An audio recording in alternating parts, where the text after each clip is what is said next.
Hello नमस्कार, जय हिंद, वंदे मातरम। दोस्तों, अध्ययन गंगा के यूट्यूब मंच पर आप सभी का स्वागत और हार्दिक अभिनंदन।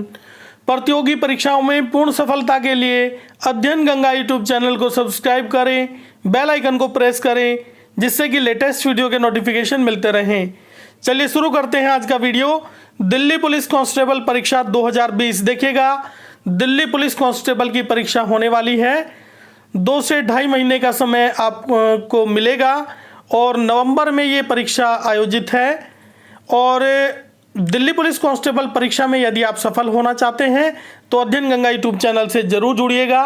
यदि निश्चित आप वर्दी पाना चाहते हैं तो अध्ययन गंगा यूट्यूब चैनल से आप जरूर जुड़े, क्योंकि यहीं पे मिलेगा आपको प्रामाणिक और विश्वसनीय कंटेंट। विशेषज्ञ टीम के द्वारा डेली आपको 5 से 6 वीडियो दिए जाएंगे और बिल्कुल निःशुल्क आपको टोटल कंटेंट दिया जाएगा। तो यदि निश्चित सफलता आप चाहते हैं तो अध्ययन गंगा यूट्यूब चैनल से जरूर जुड़िएगा। चलिए शुरू करते हैं आज का वीडियो। दिल्ली पुलिस कांस्टेबल परीक्षा 2020 मध्यकालीन इतिहास आपका चला हुआ है और मिडाइवल हिस्ट्री में आज आपका चलेगा सूरवंश। और सूरवंश वही है जिसके जो संस्थापक हैं शेरशाह सूरी। शेरशाह सूरी सूरवंश के थे।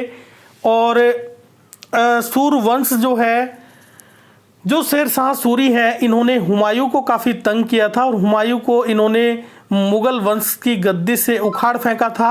हालांकि बाद में चलकर उन्होंने काफ़ी बाद में फिर कमबैक किया इनकी मृत्यु के बाद में, और दोबारा से मुगल वंश की गद्दी पर बैठे थे हुमायूं। तो उसी शेरशाह सूरी की जानकारी आपको दी जाएगी। शेरशाह सूरी से संबंधित महत्वपूर्ण जो फैक्ट हैं वो आपको बताए जाएंगे और ये लगभग सभी प्रतियोगी परीक्षाओं में पूछे जाते हैं। तो चलिए शुरू करते हैं। शेरशाह सूरी किस वंश का शासक था? और देखिएगा, सूरवंश का शासक था शेरशाह सूरी। सूरवंश का शासक था। क्वेश्चन नंबर 2 देखिएगा, शेरशाह सूरी का असली नाम क्या था? और शेरशाह सूरी का असली नाम था फरीद। देखिएगा, फरीद नाम था। शेरशाह सूरी का असली नाम था फरीद। और देखिएगा, इंडिया में सबसे लंबा रोड अगर कोई है तो वो है ग्रैंड ट्रंक रोड। और ग्रैंड ट्रंक रोड जो है, जीटी रोड जो है, वो बनवाया था शेरशाह सूरी ने ही। और ये कोलकाता से लेकर लाहौर तक इन्होंने बनवाया था। बाद में लाहौर पाकिस्तान में चला गया। अब ये पाक बॉर्डर तक जाता है, अमृतसर तक जाता है। कोलकाता से अमृतसर तक सबसे लंबा रोड, जीटी रोड, इंडिया का सबसे लंबा रोड है grand trunk road. Sher Shah Suri ने ही ये बनवाया था। देखिएगा, शेरशाह सूरी हुमायूं को उखाड़ फेंका था, मुगल वंश से भगा दिया था उन्होंने। आगे चलिएगा, किस अभियान के दौरान शेरशाह सूरी मारा गया? और कलिंजर का अभियान था, उसके दौरान ये मारा गया था। कलिंजर के अभियान में मारा गया था शेरशाह सूरी।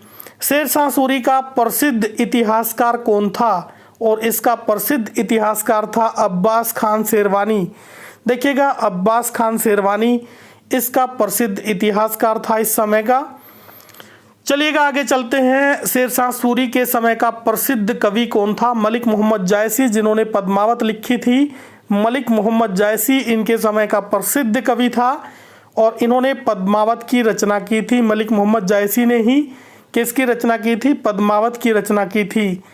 तो यही राइट आंसर होगा। क्वेश्चन नंबर 8 देखिएगा, मुगल वंश का अंतिम शासक कौन था? और मुगल वंश का अंतिम शासक था बहादुर शाह जफर। बहादुर शाह जफर था मुगल वंश का अंतिम शासक। बहादुर शाह जफर राइट आंसर होगा। देखिएगा, बहुत ज़्यादा ये प्रश्न भी पूछा जाता है कि मुगल वंश का अंतिम शासक कौन था। मुगल वंश का अंतिम शासक था बहादुर शाह जफर।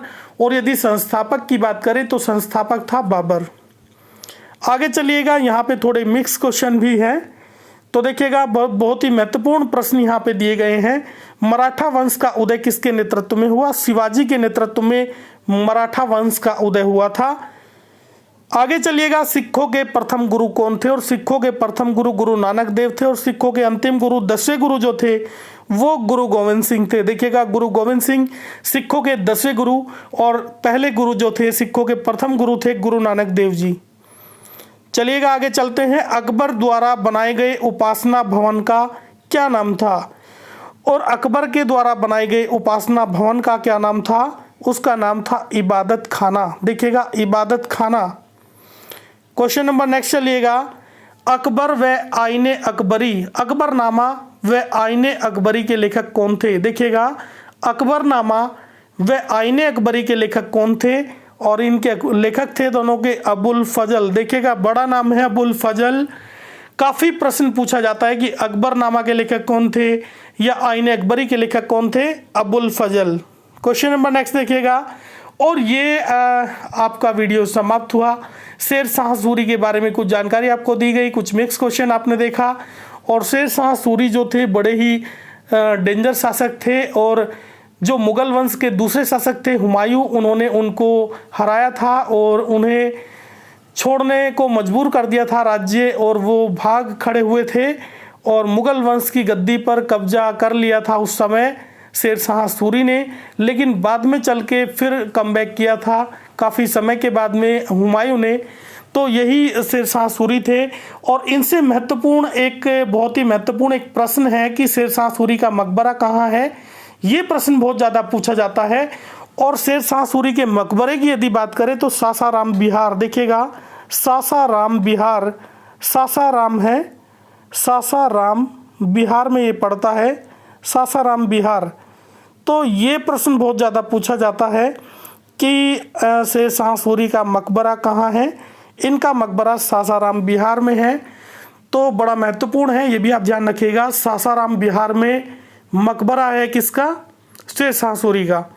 तो ये वीडियो आपका समाप्त हुआ। ये वीडियो आपको कैसा लगा? अगर अच्छा लगा तो लाइक ज़रूर करिएगा, और अध्ययन गंगा यूट्यूब चैनल को सब्सक्राइब करें, बेल आइकन को प्रेस करें, जिससे कि लेटेस्ट वीडियो के नोटिफिकेशन मिलते रहें। पूरा वीडियो देखने के लिए बहुत बहुत धन्यवाद।